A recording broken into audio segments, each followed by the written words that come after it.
Assalamualaikum warahmatullahi wabarakatuh. Waalaikumsalam warahmatullahi wabarakatuh. Alhamdulillah kita pada malam hari ini bisa bersua kembali dalam bincang santai yang membahas tentang Islam, di mana mungkin langsung aja Ustaz nih untuk mempersingkat waktu. Bagaimana sih konsep Rahman dan Rahimnya Allah itu,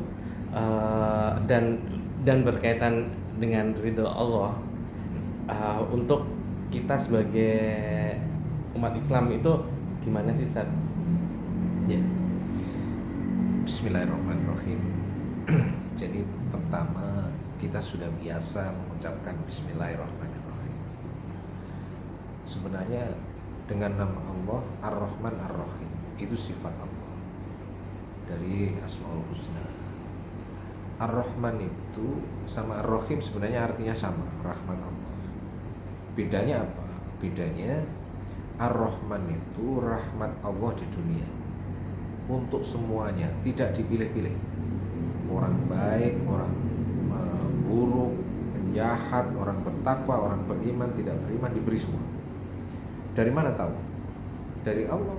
Di Al-Quran disebutkan wa rahmati wasi'at kulla syai'. Jadi rahmatku itu melingkupi segala sesuatu, bahkan bukan hanya manusia. Jadi misalnya binatang-binatang juga disiapkan makanannya.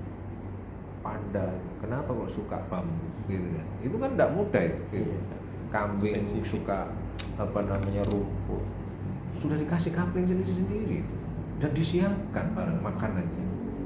Luar biasa rahmatnya kepada hewan-hewan gitu. Yang burung bisa terbang, diberi sayap dan seterusnya gitu. Manusia itu bukan hanya hewan, manusia itu juga diberi.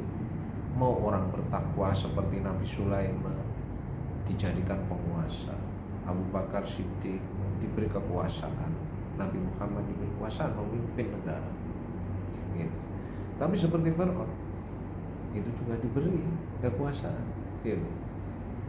Jadi Fir'aun juga menjadi kepala negara dan banyak juga sekarang gitu kan gitu.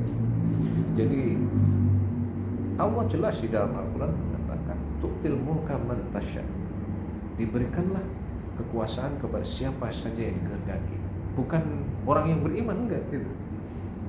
Bukan begitu, tapi ini man tasya, dan faktanya jelas. Orang beriman ada yang diberi kekuasaan, orang kafir juga diberi kekuasaan. Bahkan nanti di akhir zaman Dajjal itu diberi kekuasaan itu orang kafir itu gitu. Jadi kekuasaan bukan dari setan tidak punya apa-apa gitu. Allah yang menciptakan babi dan kemudian Allah mengharamkannya. Allah juga yang menciptakan sapi, kemudian Allah menghalalkannya, manusia disuruh pilih. Itulah ujian manusia itu. Liyabluwakum ayyukum ahsanu amala. Itu. Dan manusia diuji. Wa hadainahun najdain. Aku tunjukkan kepada dua jalan itu. Kullu nafsin bima kasabat rohina. Setiap diri itu menggadaikan dengan perbuatannya. Orang kafir menggadaikan dirinya dengan neraka, orang beriman menggadaikan dengan surga. Dia sudah tahu, harus tahu, karena Al-Quran itu berlaku. Wa ma kunna mu'adzibin hatta nab'atsa rasula. Itu. Dan aku tidak akan menyiksa kecuali sampai diutus Rasul. Rasul sudah diutus, artinya Al-Quran ini berlaku. Orang peduli 114 surat berlaku. Orang tidak peduli 114 surat berlaku. Orang mungkin sekarang bisa petetak-petetek gitu, dikira malaikat bisa dikibulin gitu. Gitu. Begitu nanti nyawa sudah nyampe tenggorokan, dia tahu tempatnya di mana gitu. Ketika semua kekuasaannya sudah semua menutupi hatinya, terbuka, mereka tahu tempatnya gitu. Jadi itulah bedanya. Ujian Allah ini adalah ridho Allah gitu. Jadi Allah menurunkan Islam itu sebagai ujian karena Islam yang diridhoinya. Dari mana tahu? Al-Quran. Wa raditu lakumul Islam madina. gitu. Jadi aku rela gitu terhadap Islam sebagai agama. Itu pentingnya kenapa kita perjuangkan supaya perbuatan kita, pikiran kita Islami. Karena kita mengejar ridho Allah. Kalau rahmat Allah diberikan kepada semuanya. Penjahat pun diberi sama Allah. Orang kafir pun diberi, semua diberi. Bahkan bukan manusia juga diberi. Jadi itu rahmat Allah Ar-Rahman.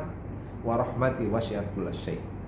Tapi ridho Allah wa raditu lakumul Islam madina. Itu ujiannya. Lalu Ar-Rahim. Ar-Rahim itu hanya rahmat Allah di akhirat. Karena Allah sudah menyiapkan itu. Misalnya surat Al-Bayyinah. Orang-orang kafir itu finari jahannam khalidina fiha. Kafir masuk neraka. Itu. Orang beriman ulaika hum khairul bariyah masuk surga. Itu. Khalidina fiha abada. Gitu.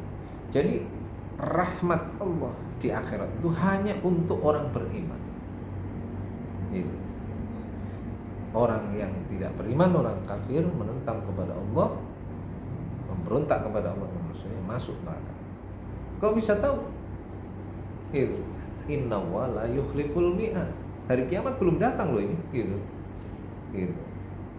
Kau bisa tahu karena Allah yang mengatakan Inna wa la yukhliful mi'ad. Allah itu tidak mengingkari janjinya. Jadi pasti itu. Bagaimana kalau orang mengatakan orang masuk surga itu bukan karena amalnya? Gitu. Tentu saja itu amal soleh manusia itu tidak bisa dikonversi untuk membeli surga. Bahkan untuk membeli dunia, rahmat Allah dunia aja tidak akan cukup. Coba ini antum hitung-hitung itu oksigen saja di dunia ini disiapkan sama Allah. Kalau harus beli berapa harus bayar? Itu gaji sebulan 4 miliar aja nggak akan cukup untuk beli oksigen tok gitu. Belum air gitu. Air itu hitungannya NASA gitu. Kalau di Mars tidak ada air, dibawa dari bumi 1 meter kubik itu butuh 10 miliar. Kalau dibalik yang ada air di Mars, bumi nggak ada, orang butuh mendatangkan dari sana 1 meter kubik 10 miliar. Satu air tok. Kita habis berapa meter kubik mandi itu seumur kita ini gitu. Jadi ya tentu saja benar bahwa orang masuk surga adalah rahmat Allah, bukan karena amal soleh dia, tentu benar. Tapi jangan disalahgunakan ini untuk mengatakan bahwa semua orang bisa masuk surga walaupun dia orang tidak beriman. Karena surga itu rahmat Allah. Itu. Tapi rahmat Allah ini tidak diberikan kepada orang selain orang beriman untuk surga. Itulah makna Ar-Rahim. Itu. Jadi Bismillahirrahmanirrahim ini harus dipahami dengan benar. Orang tidak bisa hanya pragmatis dunia saja. Ruang lingkup dunia, semua akan dibawa ke akhirat. Dunia ini bukan main-main. Gitu.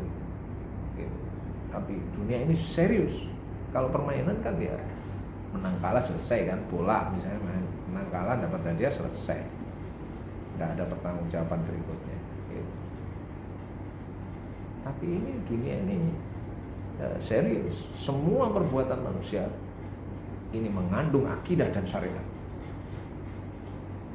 semua akan dibawa ke akhirat, tidak ada yang lepas gitu. Jadi jangan bicara syariat hanya sama ritual saja, tidak.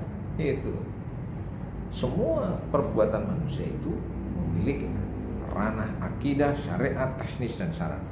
Gitu. Teknis dan sarana kita milik semua, milik manusia semua. Gitu. Tidak perlu ada islamisasi ilmu pengetahuan, islamisasi teknologi, itu milik semua, bukan milik akidah tertentu. Gitu. Itu ide yang salah gitu. Karena itu Ar-Rahman Ar-Rahim, Allah sudah memberi contoh. Ar-Rahman itu untuk semuanya.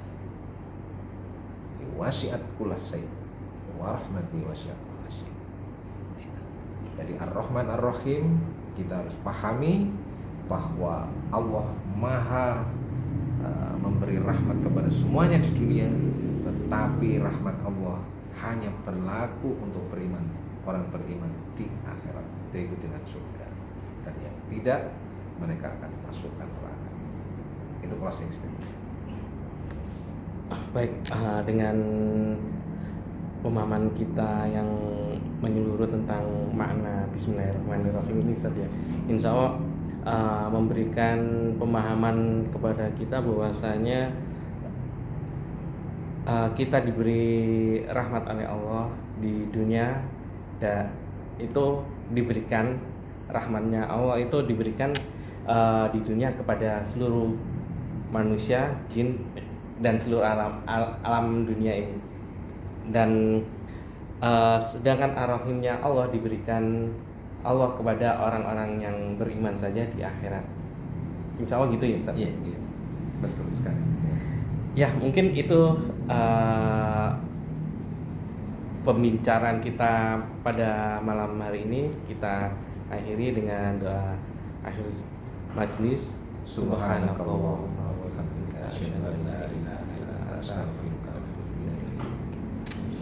Wabillahi taufiq wal hidayah, wal inayah. Wassalamualaikum warahmatullahi wabarakatuh. Waalaikumsalam.